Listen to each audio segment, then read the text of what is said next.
안녕하세요. 장진영의 판결문의 장진영 변호사입니다.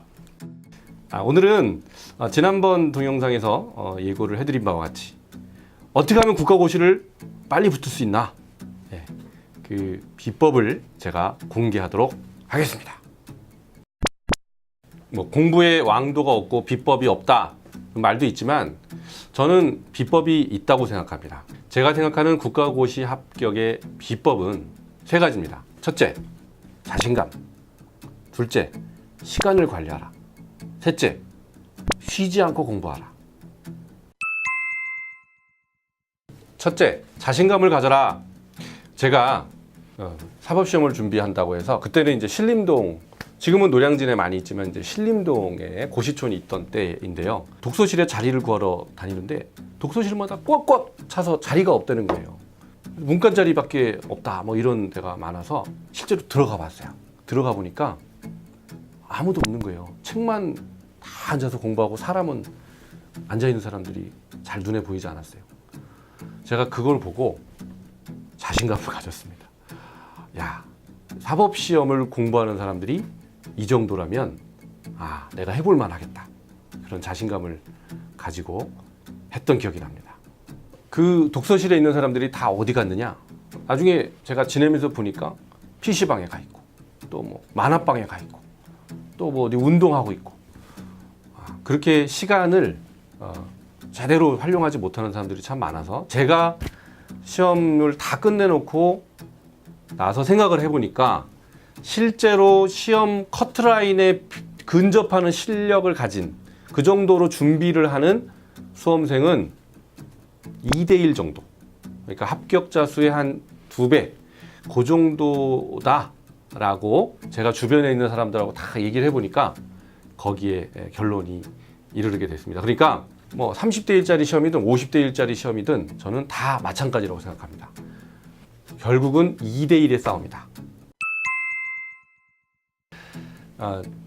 이제 고시가 단거리가 아니라 장거리 경주거든요. 그래서 시간 관리가 굉장히 중요합니다. 제가 어떻게 시간을 관리했었는지 소개를 하도록 하겠습니다. 이게 여기 보세요. 이게 이제 제가 공부를 하면서 썼던 암기 노트들입니다. 네. 자, 이렇게 하루 공부량, 그 다음에 일주일 공부량, 이런 것들을 꾸준히 체크를 하게 됩니다. 그러니까 이제 기복이 좀 상대적으로 적어질 수가 있는 거죠. 그래서 이렇게 시간을 관리하는 것, 이거는 국가고시 준비할 때 정말로 중요한 기본 요소다, 이렇게 생각을 합니다. 쉬지 않고 공부하는 게 중요하죠. 그런데 공부를 이렇게 책상에 또 의자에 앉아서 하는 시간만 공부냐? 공부는 책상에 앉아서만 하는 게 아니라 화장실에도 할 수 있고요. 또 식당에 밥 먹으러 줄 서서도 공부를 할 수 있고, 왔다 갔다 출퇴근 시간에도 공부를 할 수 있고, 모든 시간을 공부로 전환을 해야 됩니다. 어떻게 하면 그렇게 할 수 있냐고요? 암기 수첩을 활용을 하면은 그렇게 할 수 있다라고 생각합니다. 자리에 앉아서는 다른 공부를 하고, 이런 걸 하나 만들어 두면 왔다 갔다 하는 시간, 또 화장실 가는 시간, 밥 먹는 시간, 그때 이거 펴놓고 이렇게 쭉 보는, 그렇게 할 수가 있는 겁니다. 그러니까 짜투리 시간을 공부 시간으로 전환할 수 있는 무기가 되는 거죠. 이제 공부를 하다 보면 슬럼프를 피할 수는 없습니다. 그거를 빨리 탈출하는 것, 이게 중요한데요. 가장 중요한 것은 이제 공부를 리듬 있게 하는 것, 이게 중요합니다. 리듬 있는 공부를 위해서는 고시원에 가서 하루 종일 지내는 그런 공부법보다는 출퇴근 공부법이 훨씬 더 유리할 수 있다. 그리고 두 번째는 운동. 뭐 운동이 굉장히 진부한 그런 솔루션으로 많이 얘기가 되지만, 자기가 좋아하는 운동을 꾸준히 하는 것은 절대 시간 낭비가 아닙니다. 그렇게 생각하는 분들이 많죠. 근데 출근할 때 또 퇴근할 때 이렇게 왔다 갔다 하는 시간을 그 강의 테이프를 듣는다거나 또는 뭐 암기 노트를 갖고 다닌다거나 이렇게 하면서 하루 공부하는 거를 정리하고 또는 계획하고 이런 시간들이 정말로 공부의 효율성을 높이는 또 방법이 될 수 있습니다. 이제 반면에 이제 하루 종일 공부를 하겠다고 딱 목표를 가지고 고시촌에 방을 잡고 공부를 하는 분들이 또 많이 있잖아요. 그런데 그렇게 되면은 이제 같은 자리에서 잠을 자고 또 밥을 먹고 공부를 하고 이렇게 하게 되지 않습니까? 일단은 시간관념이 잘 없어지게 됩니다. 또 두 번째는 친구가 오거나 또 뭐 저녁에 술자리가 있어서 한잔 하거나 이렇게 되면은 그 다음날 아침에 일찍 일어나는 게 이제 무너져가지고 뭐 오후까지 잔다든지 이런 친구들을 제가 많이 봤거든요. 이제 이렇게 되면은 공부의 리듬이 무너지게 됩니다.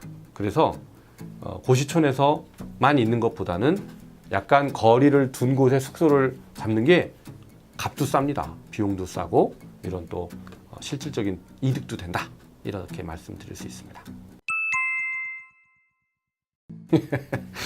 별로 새로울 게 없죠.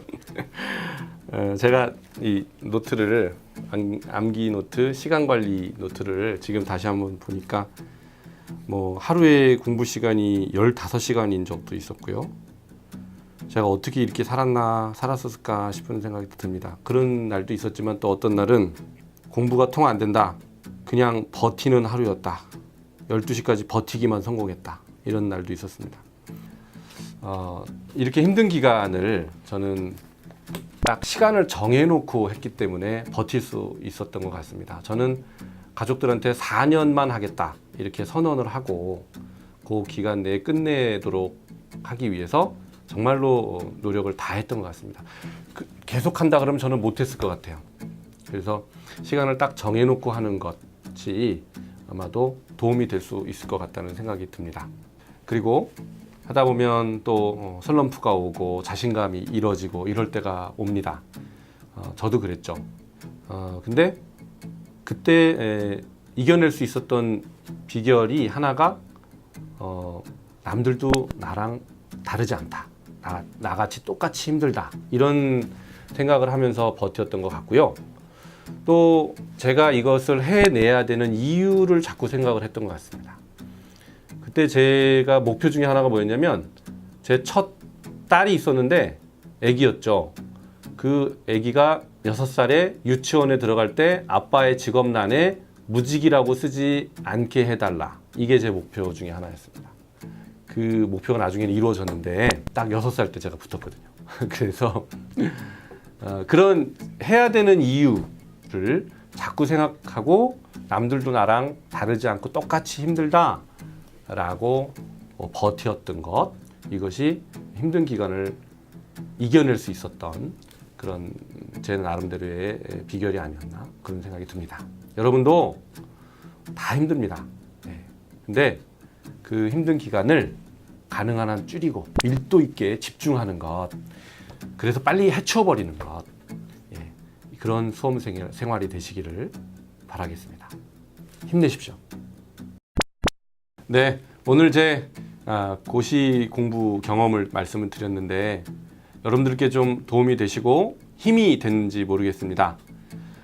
여기 보시면 제 얼굴 보이시죠? 네, 여기에 구독 버튼을 꼭 눌러 주십시오. 감사합니다.